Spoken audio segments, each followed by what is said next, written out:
Me complace conceder la palabra a nuestro compañero y amigo Jorge Arreaza, canciller de la hermana y heroica República Bolivariana de Venezuela. Muchas gracias, hermano canciller Bruno Rodríguez. Gracias a Cuba por no solo ser anfitrión y organizar este Consejo Político, sino por la pertinencia del Consejo Político en sí mismo. Recordemos que esta instancia de nuestra Alianza Bolivariana, que reúne a sus ministros de Relaciones Exteriores o ministros delegados para esta tarea, no nos reuníamos desde el 8 de noviembre, que nos reunimos en Managua, precisamente, ¿no? Antes de esta nueva fase de arremetida del imperialismo contra Venezuela, pero no solo contra Venezuela, sino también Cuba, Nicaragua. Y sabemos que, lamentablemente, cuando un gobierno en Estados Unidos, su élite dominante, el rostro político de su élite corporativa dominante, expone y le brinda nueva vigencia a una doctrina anacrónica, vetusta, sin sentido, una doctrina que fue enarbolada en la segunda década, a principios de la segunda década del siglo XIX, 1823, y que hoy, en el siglo XXI, se le dé vigencia a la doctrina Monroe, es de verdad para levantar las alarmas, las alertas de los pueblos, de los gobiernos. Son circunstancias infinitamente distintas, las de 1823 a las del 2019, por ejemplo.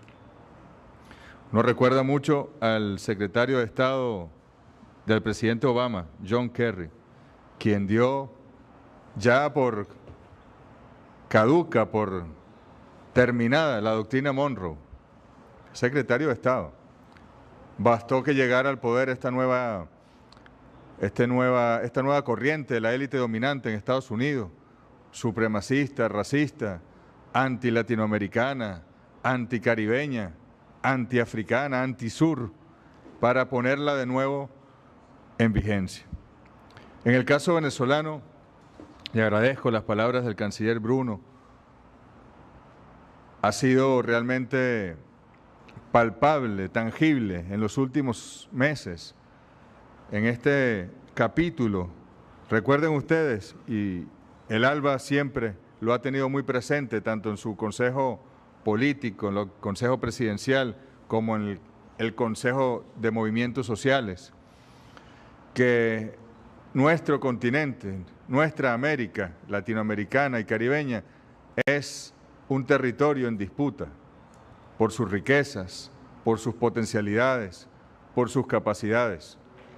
Disputa histórica, es un conflicto histórico.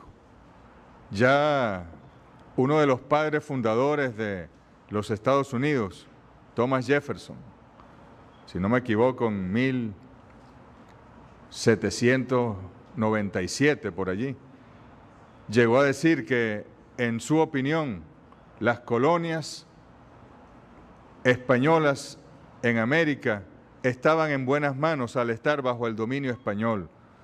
Esto ya previendo que cuando vinieran los procesos de independencia, Estados Unidos no se involucraría, no apoyaría a las naciones en su proceso de liberación, aunque ellos habían transitado por un proceso de liberación de su imperio, ¿no?, de la Inglaterra. Y decía, para nosotros, las colonias americanas en este momento están en las mejores manos. Y cuando en nuestro territorio, en Estados Unidos, surja la suficiente población y poderío, se las arrebataremos a España una por una. Esto ya lo decían antes de la doctrina Monroe, antes del Destino Manifiesto, antes del corolario Roosevelt, antes de la enmienda Platt y antes de tantas y tantas agresiones que han emprendido contra nuestra América. Es un proyecto imperial. O estamos bajo el dominio de la élite dominante en Washington, o estamos bajo el dominio de los pueblos, de nuestros pueblos, en cada uno de nuestros países de manera soberana. Y en el caso venezolano, es palpable además porque en nuestro territorio se reúne, se aglomeran riquezas incalculables, la mayor reserva de petróleo de nuestro planeta, una inmensa reserva de gas, una inmensa reserva de hierro, de bauxita, de diamantes, de oro, de coltán, tierras fértiles, agua y una posición geográfica extraordinaria. Ya a todo eso le sumamos un pueblo levantisco, rebelde, que quiere ser siempre soberano, dueño de su destino, desde Guaycaipuró, los indígenas, pasando por Miranda, por Bolívar, hasta Chávez, y ahora en este periodo de la Revolución Bolivariana con el presidente Nicolás Maduro al frente. Es inaceptable para la élite dominante que haya en nuestro continente, en un territorio tan rico, un proceso de liberación, un proceso soberano de independencia. Y por eso, véanlo como capítulos. Son 20 años ya que la Revolución Bolivariana lleva en el poder. 2 de febrero de 1999 entró el comandante Chávez en Palacio con su pueblo. Y el pueblo no ha salido de esa su casa, el Palacio de Miraflores. 2 de febrero de 2019 son 20 años. Y hemos vivido capítulos del conflicto histórico que tendremos que seguir administrándolo por años hasta que se defina. Ahí hemos visto golpes de Estado en el año 2002, sabotaje de la industria petrolera en el año 2002-2003, violencia política a partir del año 2004, referendos que de manera con mucha presión internacional se impusieron para que además luego los ganara el comandante Chávez y la revolución. Hemos visto una oposición subyugada, sometida al imperio norteamericano que se retira de elecciones en el 2005, no en el 2018, en el 2005 se retiraron de las elecciones parlamentarias para tratar de poner en cuestionamiento el sistema electoral venezolano y la legitimidad de las instituciones venezolanas. Violencia en el 2007. Y luego miren, un modelo que se desarrolló desde los años 2005-2006 y que se ha venido desarrollando a pesar de las perturbaciones recientes, en el cual esa riqueza petrolera por primera vez en la historia, esa renta, se invirtió en el pueblo, en su educación, en su salud, en su alimentación, en su vivienda, en la infraestructura. En el pueblo, por primera vez en Venezuela, usted le pregunta a un compatriota humilde, ¿dónde está el petróleo? Y te puede decir, está aquí, en este médico, en este módulo popular de Barrio Adentro, este médico formado por los cubanos que me atiende, está allí en la universidad de mi hijo, está allí en la escuela bolivariana de mi hija, está allí en los eventos culturales a los cuales acuden mis hijos, está allí en la vivienda que me dieron, porque vivía en una zona de alto riesgo, está allí en los derechos sociales que me han garantizado, porque llegó la revolución para impedir que se privatizara la educación, la salud, los servicios. Es verdad que en nuestro país los servicios públicos como la electricidad, el gas, el agua, la gasolina, son prácticamente un derecho asumido casi gratuito de los venezolanos y las venezolanas. Un modelo que garantizó y que ha garantizado a pesar del ataque inclemente del imperio norteamericano. Pero luego siguen los capítulos adelante y le tocó esta fase al presidente Maduro, que no llegó allí por la fuerza de las armas, que no llegó allí por que lo nombró una asamblea, llegó allí con los votos del pueblo. En el año 2014 y en el año 2018 ese mismo pueblo le ratificó por amplia votación como presidente de la República Bolivariana de Venezuela. Y ese presidente y ese gobierno han sufrido todos los ataques, todas las combinaciones de ataques posibles, juntas, tanto de Estados Unidos como de los gobiernos subordinados a los Estados Unidos en nuestra región, como de los gobiernos subordinados a los Estados Unidos en otras regiones de nuestro mundo. Y allí estamos. Hemos visto a lo largo, fíjense, hace un año, ayer, se cumplió un año, valga la redundancia, de la elección del presidente Maduro, que ganó con el 67% de los votos. Y esa fecha, 20 de mayo de 2018, ya era parte de un plan también. Recuerden que la oposición venezolana participó con el gobierno, por supuesto, en un proceso de diálogo en República Dominicana, meses de noviembre, diciembre, enero 2017, 2018, y que se llegó a un acuerdo, que hay incluso un acta firmada que debe reposar en algún cajón del escritorio del presidente de la República Dominicana, un preacuerdo donde solo faltaba un detalle, la fecha de las elecciones presidenciales que la oposición insistentemente durante los años 2016-17 quería que se adelantaran en Venezuela. Y se logró adelantarlas en un acuerdo político. Y se le puso una primera fecha, 22 de abril, y la oposición, cuando llegó el día de la firma del acuerdo, no lo firmó, porque recibió órdenes de no firmarlo, órdenes directas del Departamento de Estado, por no decir de la Casa Blanca. Y se activó un plan de desconocimiento de las elecciones.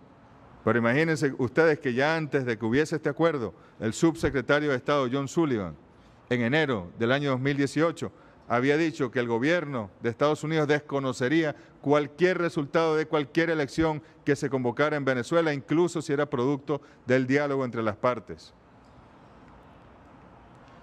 Y se logró, pues, activar ese plan subversivo, conspirativo, sedicioso, como quieran llamarlo, de desconocimiento de las instituciones venezolanas para derrocar al gobierno constitucional. Claro, había que esperar la fecha pertinente. ¿Cuál era la fecha? La fecha que esta Constitución establece como la fecha para que se juramente el presidente en su mandato, el presidente que haya elegido el pueblo. De manera que le correspondió el 10 de enero al presidente Maduro juramentarse. E inmediatamente fue desconocido por varios gobiernos, fue desconocido por la Asamblea Nacional de Venezuela, que está en manos de la burguesía, lamentablemente, y no es un poder en conflicto con los otros 4 poderes. En Venezuela hay 5 poderes públicos, 5 ramas del gobierno o del poder nacional. Y luego surgió algo increíble, una autoproclamación de un señor que fue elegido como presidente de la Asamblea Nacional por este periodo de un año. La Constitución de Venezuela establece que todos los días 5 de enero se elige una nueva directiva de la Asamblea Nacional, y este caballero, en el medio de la calle, en una manifestación, no fue ni siquiera en un acto formal en la Asamblea Nacional, no, careció de cualquier legalidad en fondo y forma. Este caballero alzó su mano ante la multitud y se autoproclamó presidente interino de la República Bolivariana de Venezuela. Ante semejante acto ilegal y ridículo, pues parecía que solo bastaba con reírse, aunque en sí mismo era muy peligroso. ¿Qué legitimidad o qué apoyo podía tener semejante acto? Ah, bueno, surgió. Ahora pareciera que desde la administración de Estados Unidos, de Trump, hay una nueva forma de validar procesos, que no son los tratados, ni las convenciones, ni las notas diplomáticas, sino los tweets. Una cosa increíble.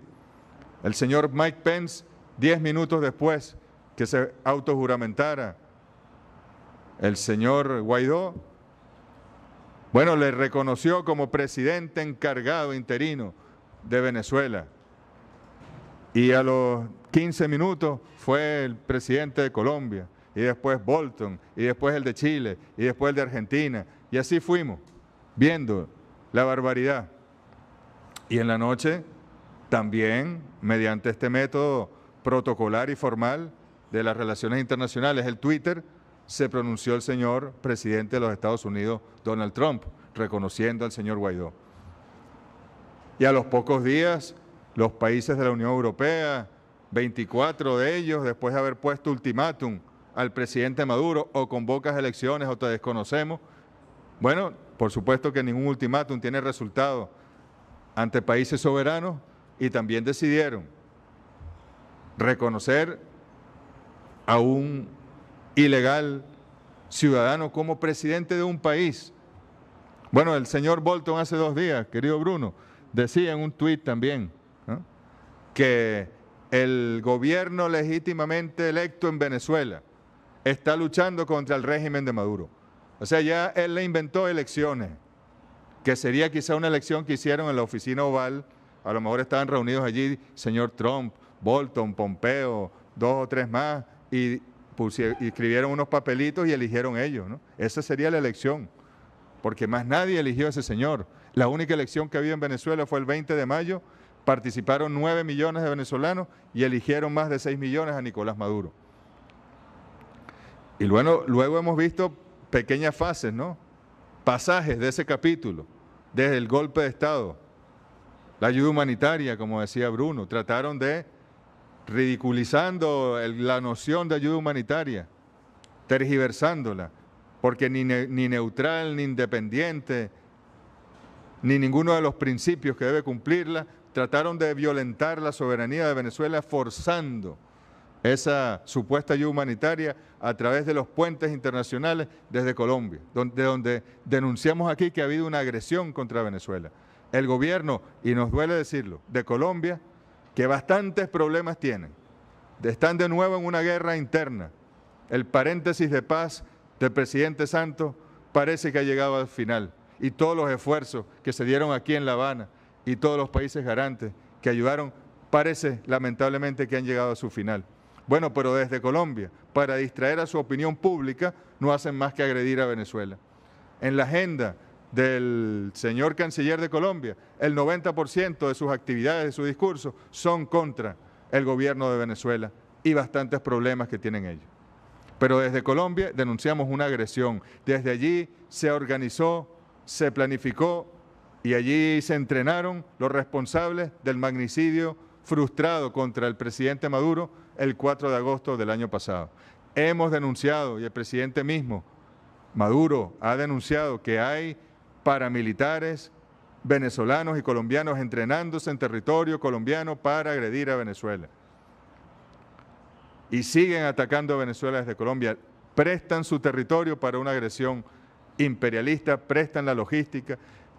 Al responsable intelectual casi confeso del magnicidio frustrado contra el presidente Maduro, lo pedimos, lo solicitamos, el Poder Judicial venezolano en extradición, y la respuesta de Colombia fue otorgarle estatus de refugiado para darle protección a ese señor allá.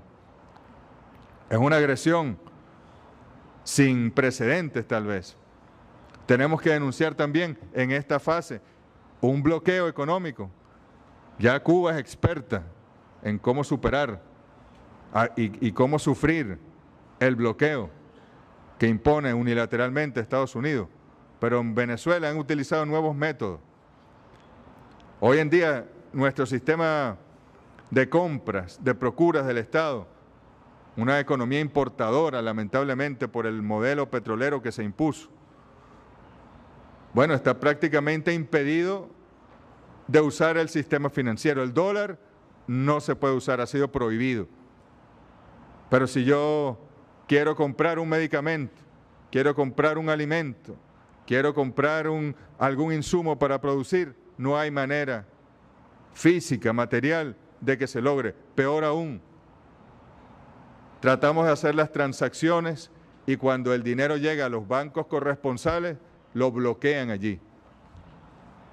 Miren, la última cifra que tenemos, y es bueno compartirla con ustedes, es, por ejemplo, en Portugal hay un banco que se llama Novobanco, y a través de Novobanco en los últimos años hacíamos transacciones para comprar vacunas, para comprar tratamientos de salud, para la diálisis, para el VIH-Sida, para el cáncer, que en Venezuela son de acceso gratuito, los compra el gobierno y se los da a quienes lo necesiten.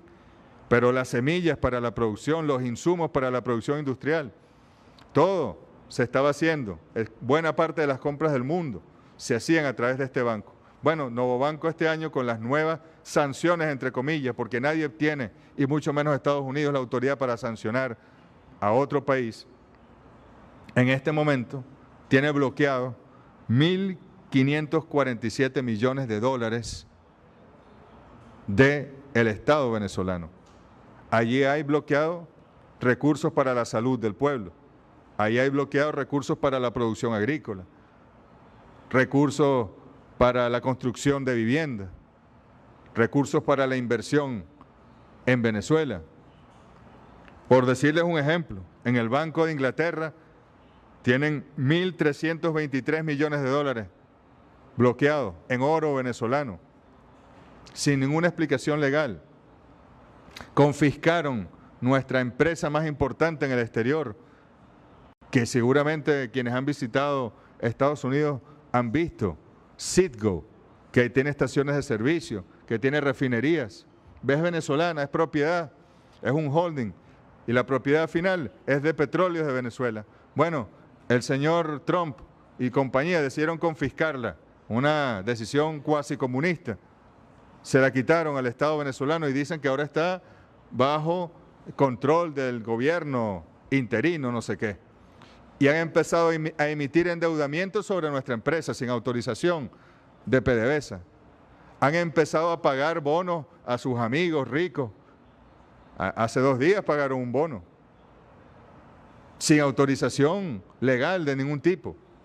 Es un asalto, es un robo contra Venezuela. Pero ese dinero de Citgo, esos recursos que repatriábamos a nuestro país, eran para la inversión en petróleo, para producir más petróleo, para vender más petróleo, para tener más ingresos para la inversión social. Eran para la inversión en el pueblo, en los derechos sociales del pueblo. Es una persecución, no es solo un bloqueo, es una persecución financiera. Si mañana logramos hacer una transacción por alguna vía, por alguna ruta, por algún país, e inmediatamente el sistema bancario de Estados Unidos lo detecta, bueno, inmediatamente llaman a ese banco, amenazan a ese banco y logran que no se vuelva a utilizar esa ruta. Han enviado personas a empresas petroleras en otros países para que no compren petróleo venezolano. Una cosa increíble, es una obsesión. ¿Y a quién perjudica esto? Al pueblo de Venezuela. Tenemos pacientes en Italia que estaban en tratamiento por trasplante de médula ósea a punto de fallecer, trasplantados en Argentina, que PDVSA a través de Citgo pagaba sus tratamientos, niños pequeños, que también no hemos podido lograr hacer, teniendo los recursos, no podemos pagarle a la institución de salud en Argentina para que sigan adelante con los tratamientos contra el rechazo del trasplante, etcétera, de esos niños. Pero en la propia Venezuela, cuando un producto no se consigue, cuando una vacuna no está a tiempo, no hemos podido importarlo. Este bloqueo tiene años, por lo menos desde 2015 comenzó, pero ya está en una etapa. Ellos pretenden, queridos amigos ministros, cancilleres, generar sufrimiento en el pueblo venezolano y que el pueblo venezolano, sufriendo gracias al bloqueo, derroque a su propio gobierno. Le han hecho llamamientos a los militares venezolanos 1000 veces, directo, señor Bolton, el señor Pence, con nombre y apellido, señor general Vladimir Padrino, señor general Hernández Dala, señor general tal, rebélense. Es decir, ellos están al frente de este golpe de Estado contra Venezuela. No es Guaidó ni estos, no. Ellos son unos títeres de los quienes en realidad están al frente del golpe de Estado contra Venezuela. Vimos un episodio más, otro pasaje de este capítulo, el pasado 30 de abril. Golpe de Estado con armas, con ametralladoras, con municiones y unos señores políticos con unos militares llamando a la sublevación de la Fuerza Armada Nacional Bolivariana. ¿Cuál fue el resultado de ese? Ninguno realmente, porque por un lado no hubo ni apoyo popular ni apoyo militar Y por otro lado, el presidente Maduro tuvo una vez más la inteligencia, la flexibilidad y la magnanimidad de responder a una agresión armada con el uso del control de la fuerza pública y no con armas. Y se evitó una matanza entre militares venezolanos, porque un pequeñísimo grupo, la inmensa mayoría de ellos engañados, deben saberlo ustedes, de los que estaban allí en la autopista, ellos fueron a una autopista y decían que estaban en una base militar, porque la autopista está al lado de una base militar. Con un truco de cámaras daban la impresión de que estaban en una base militar. Y de los 100 militares que estaban allí, 80, 85 estaban allí engañados, no sabían ni qué estaban haciendo allí y se fueron retirando y se llevaron los vehículos que habían llevado, etcétera, porque ellos estaban convocados allí para otra cosa, para una operación militar que tenían que hacer. Y luego los líderes, si es que son líderes o pueden llamarse líderes de ese golpe de Estado, se refugiaron uno en una embajada, otro en otra embajada, y los que aparecieron, planificaron y aparecieron en cámara al frente, ahora andan amparándose y llamando al mundo que la inmunidad parlamentaria, que esto y lo otro, no asumen su responsabilidad. Es muy común en la oposición venezolana. Aquel Hugo Chávez, que el 4 de febrero de 1992 trató con una rebelión militar y fracasó y dijo, por ahora no hemos logrado los objetivos, asumió su derrota militar. Ese es un personaje único en la historia del liderazgo político venezolano de ese nivel. Ahora tenemos nosotros enfrente una oposición que da golpes de Estado, que llama invasiones, y después cuando la justicia va a actuar, ellos dicen, no, yo no fui, o se esconden. Es una cosa de verdad dramática lo que hemos vivido, pero ahí estamos. Miren, el propio ministro de Relaciones Exteriores de España, Josep Borrell, en una entrevista pública, y por eso yo lo repito, no es que me lo dijo a mí en una reunión, lo dijo públicamente, decía que los americanos, dicen ellos, los estadounidenses, les convencieron de que esto iba a ser un proceso rápido, que entre el 23 de enero y los primeros días de febrero ya Maduro iba a caer, iba a haber un golpe de Estado, y si no, los propios americanos se encargarían, y que no había posibilidad ninguna, y por eso la Unión Europea tenía que reconocer al señor Guaidó para no quedar por fuera de la jugada. ¿Y qué pasó? Pasó 23 de febrero, 23 de enero, 23 de febrero, 23 de marzo, 23 de abril y ya vamos para el 23 de mayo. Y no solo que sigue Maduro, sino que el país está en paz. Hay calma en Venezuela. En Venezuela no hay ninguna guerra, no hay ningún enfrentamiento, la gente está estudiando, la gente está trabajando, la gente está tratando de producir, luchando contra la adversidad y los problemas de la economía, pero ahí nadie se está enfrentando con nadie. Que usted prende CNN o prende Fox News o CBS y le dicen que hay un país en guerra, eso es mentira. El pueblo venezolano no quiere violencia, no quiere guerra. Cuando estos señores de la oposición, incluso el 30 de abril, convocaron a su militancia para salir y enfrentarse en las calles, fracasaron incluso con su militancia, porque todos los venezolanos estamos de acuerdo en que tenemos que solucionar cualquier coyuntura en este conflicto histórico que seguiremos transitando y administrando por la vía del diálogo, de la democracia, del entendimiento. Y hemos llegado a momentos, varias iniciativas y las agradecemos todas, Mecanismo de Montevideo, México, Uruguay, países del CARICOM, estamos muy agradecidos. Aquí hay varios países del CARICOM que son parte de la Alianza Bolivariana, porque dieron la cara en el momento más difícil y ofrecieron un método. Luego surgió entre la Unión Europea y algunos países latinoamericanos el Grupo Internacional de Contacto. También fueron a Venezuela 5 o 6 veces. El presidente Maduro recibió a una delegación de 5 viceministros. Italia, Portugal, España, Suecia y Uruguay estuvieron presentes, se reunieron con él más de 2 horas, con nosotros, con la oposición. Muy bien, bienvenido. Sin imponer, no, porque en el diálogo usted tiene que acercar a las partes, no imponer el resultado de la conversación entre las partes. Y luego hay otra iniciativa que se está desarrollando gracias al gobierno del Reino de Noruega. Cualquier iniciativa es bienvenida porque el presidente es el que ha llamado 1 y 1000 veces al diálogo en Venezuela. Cuando les digo 1000 veces, quizás no estoy exagerando. Quizás son 1000 veces en los últimos años y son centenares de veces este año.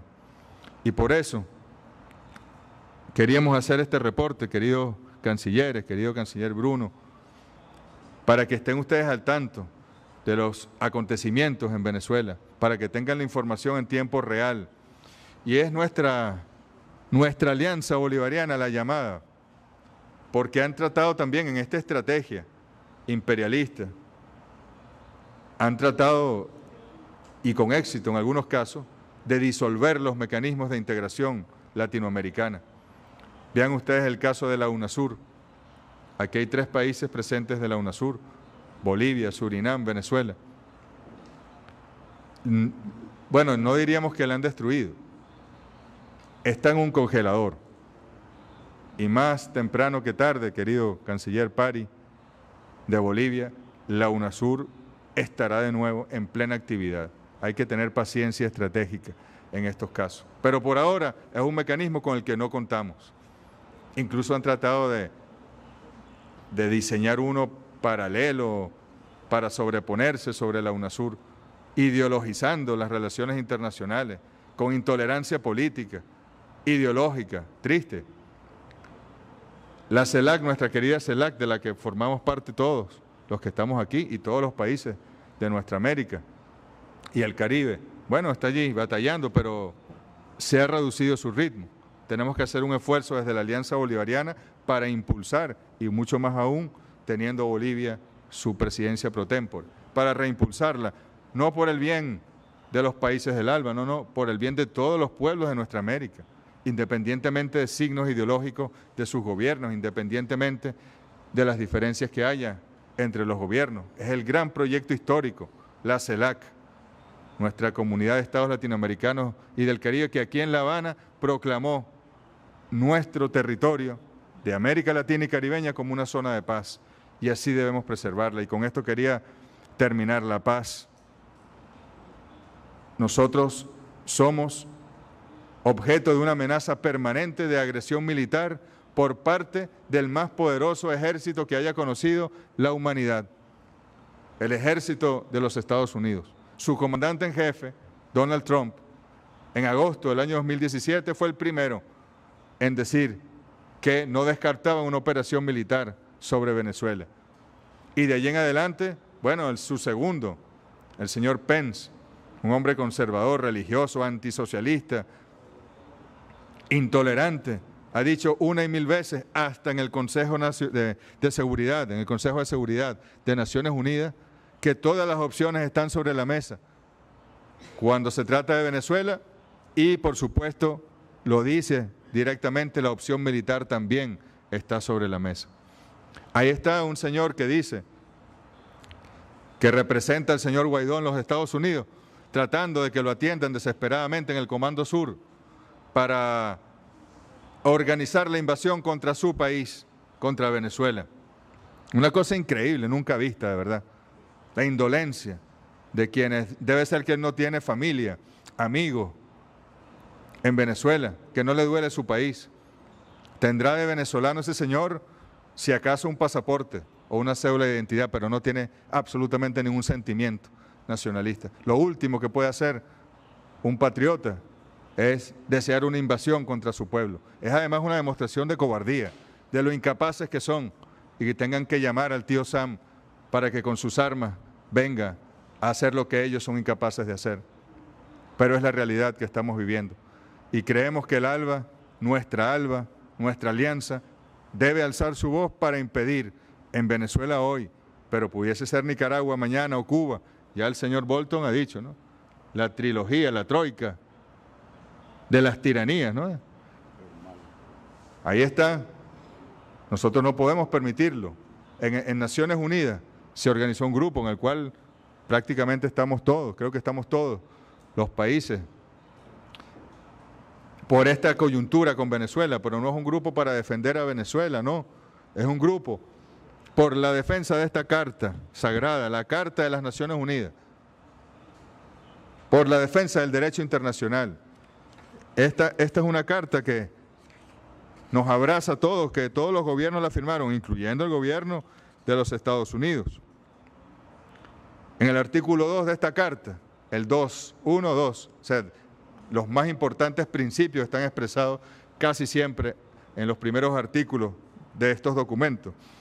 Y el 2.4 dice, los miembros de la organización en sus relaciones internacionales se abstendrán de recurrir a la amenaza o al uso de la fuerza contra la integridad territorial o la independencia política de cualquier Estado o en cualquier otra forma incompatible con los principios de las Naciones Unidas.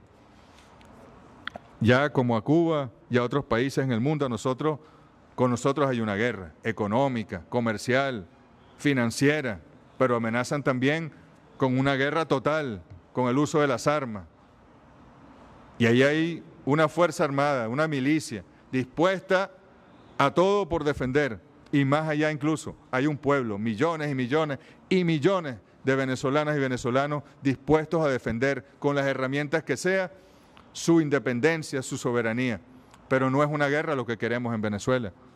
Podemos estar preparándonos porque nos obligan las circunstancias, pero no es una guerra la que queremos en Venezuela. Queremos paz. Ojalá desde el ALBA logren también transmitirle al gobierno de Estados Unidos que queremos diálogo, que queremos diplomacia, que queremos entendimiento incluso con ellos, con todas las diferencias. Es con los diferentes con quienes hay que dialogar, no es con los iguales, es con los diferentes. Y llegar a acuerdos con los diferentes. La diferencia es bendita siempre, si se sabe tratar y administrar. Bueno, también desde La Habana hacemos un llamado a los Estados Unidos a la diplomacia, al diálogo, al entendimiento, a respetarnos mutuamente, a que cese la amenaza militar, a que cese la soberbia, a que cese el bloqueo contra el pueblo de Venezuela y contra el pueblo de Cuba y contra otros pueblos en el mundo. Ojalá que llegue nuestra voz en alto, nuestra voz digna de los pueblos, porque el ALBA representa a sus pueblos, no representa ninguna corporación. Aquí ninguno de estos gobiernos representa a una corporación determinada, ni la nombró una empresa, ni nombró un primer ministro o un presidente, una empresa. Lo nombraron sus pueblos, sus circunscripciones electorales en el caso de los países del Caribe, son quienes determinan y luego la sumatoria. De manera que desde aquí, queridos amigos, queridos cancilleres, alzamos la voz. Venezuela es un pueblo en resistencia, pero en ofensiva. Y nosotros vamos a vencer, pero necesitamos siempre del apoyo, la solidaridad y la incondicionalidad que los países del ALBA y los pueblos del ALBA han tenido los unos con los otros. Muchas gracias, Bruno.